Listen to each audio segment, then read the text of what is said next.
Finding a job in whatever industry you want to go into really falls down to a couple fundamentals. There's a couple fundamentals that you need to follow. The first one, in my mind, is the most important. Now, here's what I'm going to challenge you with. I don't necessarily care about you having a passion for the industry. I just want you to have a passion for something. Like I didn't have a passion for necessarily software. I had a passion to learn from the CEO. I didn't have a passion for real estate, although I had a passion to work next to really cool guys, really good guys, much smarter than I was. That was my passion, to continue finding people that I want to work with. So you have to ask yourself, what is your passion? Do you like people? Do you love Disney? Do you like to travel? Do you want to work overseas? Do you want to work for a multinational firm? Don't start settling early. So when you develop your career strategy, that's the first step. Figure out what you're passionate about.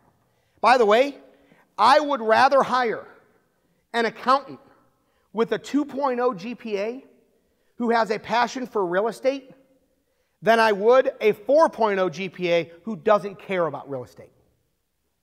You see the difference? Because if I can find somebody that has fire in their belly for my industry, they're going to kick ass. They're going to be good. And that accountant's going to find ways to improve my business. Make sense? So the first step is find a passion. You can have 5 or 6 passion or interests, but you want to start writing them down. Second step, now you start taking your search to the next step. What type of companies fit that passion or industry?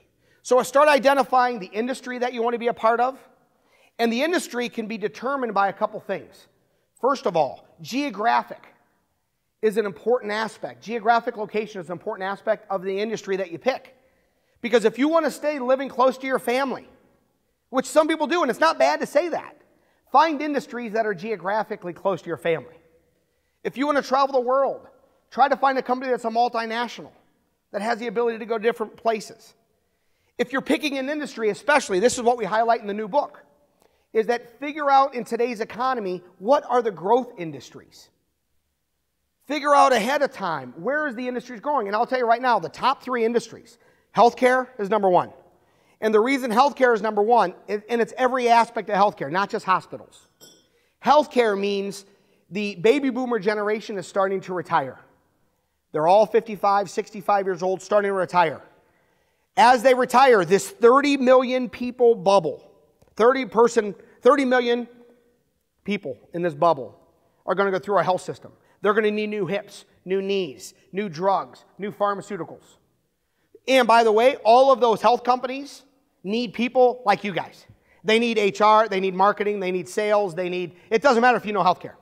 Second one is renewable energy.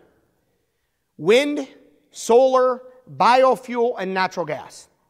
Even though natural gas isn't necessarily confirmed or referenced as a renewable, it's absolutely on fire right now. No pun intended. Chesapeake, Range, I didn't even mean to say that. Chesapeake, Range, Kinder Morgan. Those kind of companies right now, and T. Boone Pickens. T. Boone Pickens, I had dinner with T. Boone. I tried to invite him to speak here. He was busy. He turned me down and said, I'm trying to pass a legislation where by 2014, semi-trucks, garbage trucks, and taxis are all converted to natural gas.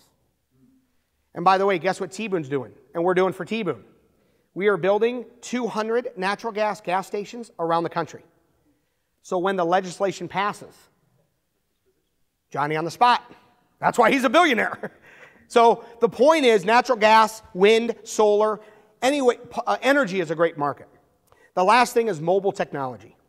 We're seeing everything from apps to tablets to iPhones to mobile technology, which translates into telecommunications. As we start using these more and more, cell towers need to be closer and more dense.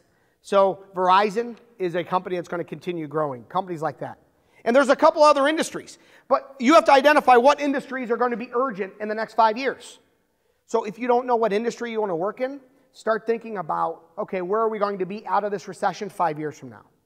And no matter what time of year, there's always a company growing, always a company shrinking. At the beginning of the recession, guess what? When we hit bottom, guess what the 2 top industries were? Fast food and porn. Seriously, people are depressed, they eat and Watch porn. I mean, but it was a great, not together, that would be terrible. Hold on, I got a piece of pizza, a slice. But think about psychologically. And you're like, he eats when he, I'm just kidding. Grab your foot, okay. But my point is that no matter what cycle you're in, somebody's making money. Somebody's growing. And as you're evaluating the industries, think of that. Think of where's the economy and what companies or industries are growing. Then you narrow it down. Who are the top 20 companies? Who are the top 20 companies that you want to identify? Write those 15, 10, I don't care. Write down a targeted list of 10 or 15 companies or 20 companies that you want to work for and start researching the heck out of those firms. This is where job seekers fall short. I'll get applicants into my office saying, I would like to work for your company. I'll say, who else are you interviewing with? Well, nobody. I just really need a job. Whereas I would rather, if Carlos told me, well, I'm interviewing with Giffords, I'm interviewing with this company, I'm interviewing with Stantec, all of a sudden, Carlos is in demand. It's like the girl that never liked you until your buddy liked her, and now you like her, right?